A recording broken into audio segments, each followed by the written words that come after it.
Here's the moderator, John McLaughlin. Issue 1, Iraq is back. The U.S. and allied warplanes may soon be bombing Baghdad. For 3 weeks, Iraqi President Saddam Hussein has denied UN inspectors entry to his agriculture ministry, where the UN has reason to believe plans for Iraq's nuclear missile program are hidden. Iraq's defiance is a clear violation of the April '91 Gulf War ceasefire. The standoff turned ugly this week when thousands of hostile Iraqi demonstrators surrounded UN inspectors, chanting, "Saddam stays forever." Over the weekend, the president meets with Secretary of Defense Dick Cheney and Chairman of the Joint Chiefs of Staff Colin Powell to discuss military options.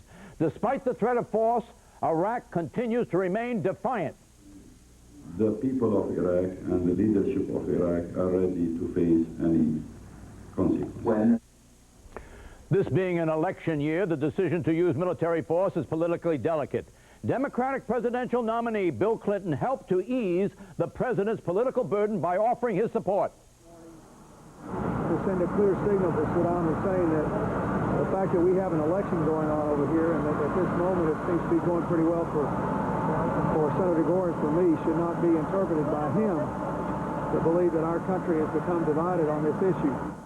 Question: what are the political ramifications of the use of military force by the U.S. and Britain and France against Iraq? Fred Barnes. Well, a strike is risky, but doing nothing is also very risky. Well, while Saddam is over there violating the ceasefire agreement in many different ways, not just at the Ministry of Agriculture, and thumbing his nose at the rest of the world, and particularly at George Bush. So that's risky. But a strike is risky because it may not work.